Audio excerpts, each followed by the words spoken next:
Garbė Jėzui Kristui. 37 diena. Vardan Dievo, Tėvo ir Sūnaus ir Šventosios Dvasios. Amen. Į tave, Marija, nuolankė aukščiausioji tarnaitė, kuri pažinai jau nuo širdies sumišimą amžinojo Dievo pasiūlymo akivaizdoje. Su pasitikėjimu te žvelgia į tave 3 tūkstantmečio jaunuoliai. Padaryk juos sugebančius priimti tavo sūnaus kvietimą, savo gyvenimą padaryti visišką dovaną Dievo garbei.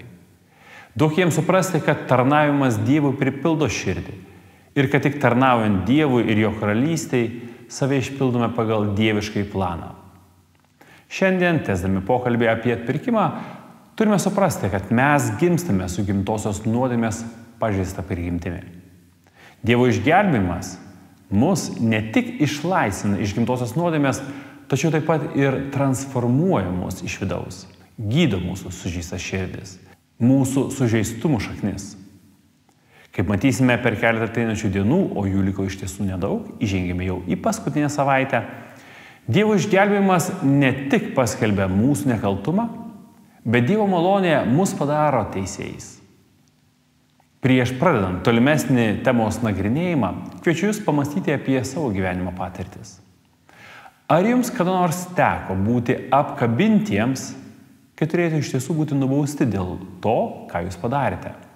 Jei esate tokie laimingi ir teko tai patirti, kokia tai buvo patirtis? Ką iš to prisimenate? Kokias išvadas padarėte? Arba, ar teko kada nors būti atstumtais tų, kurie jums nusikalto ir netikėjo, kad jiems galėsite atleisti? Kaip tai pakeitė jūsų santykius? Kai galvojame apie atpirkimą, galime į jį žiūrėti tik kaip į pabaigimą nuo bausmės. Tačiau atpirkimas yra žymiai daugiau, nei vien išteisinimo akto paskelbimas. Remiantis apaštalo Pauliaus laišku romiečiams, štai ką galima sakyti. Dievas mus pašaukė tapti panašius į jo sūnaus pavidalą, kad šis būtų pirmgimis iš daugelio brolių. Taigi atpirkimas tampa susitapatinimu su Kristumi, o tapimas kaip Kristus, kaip galime suprasti, tikrai yra sudėtingas dalykas. Ir tai yra ne tik mums. Štai ką apie šį sunkumą sako apaštalas Paulius. Aš net neišmanau, ką darąs, nes darau ne tai, ko noriu, bet tai, ko nekenčiu. Aš žinau, kad manyje, tai yra mano kūne, negyvena gėris. Mat aš sugebu gero trokšti, o padaryti ne. Aš nedarau gėrio, kurio trokštu, o darau blogį, kurio nenoriu. Vargšas aš žmogus. Kas mane išvaduos iš šito mirtingo kūno? Paulius labai tiksliai prašo mūsų sužeistą prigimtį ir užkietėjusią širdį. Senasis testamentas labai aiškiai yra kalbėjęs apie širdies perkeitimo būtinybę. Ir štai pakartoto įstatymo knyga mums sako: apipjaustykite tad savo surambėjusias širdis ir nebebūkite daugiau kietasprandžiai. Kaip tai galima padaryti? Kaip tai galima suprasti? Kaip galima apipjaustyti širdį?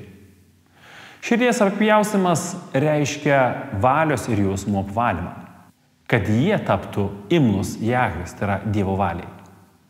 Nors ir atrodo aiškiau, tačiau ne ką lengviau.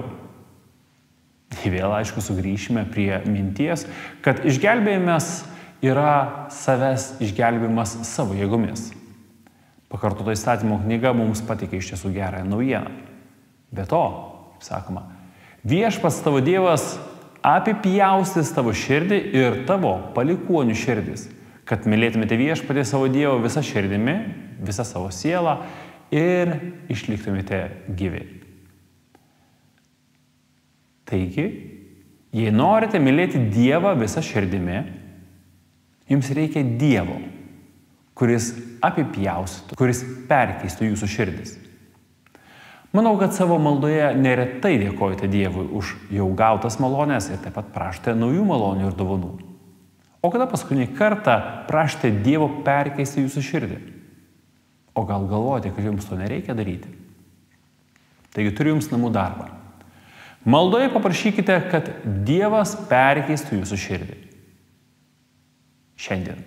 Nors gal geriau reikėtų sakyti ne šiandien, bet nuo šiandien. Kiekvieną dieną maldoje prašykite, kad Dievas kasdien perkeistų jūsų širdis. Būkite palaiminti. Garbė Dievui, Tėvui ir Sūnui ir Šventai Dvasiai, kaip buvo pradžioje, dabar ir visados ir per amžius. Amen. Vardan Dievo, Tėvo ir Sūnaus ir Šventosios Dvasios. Amen.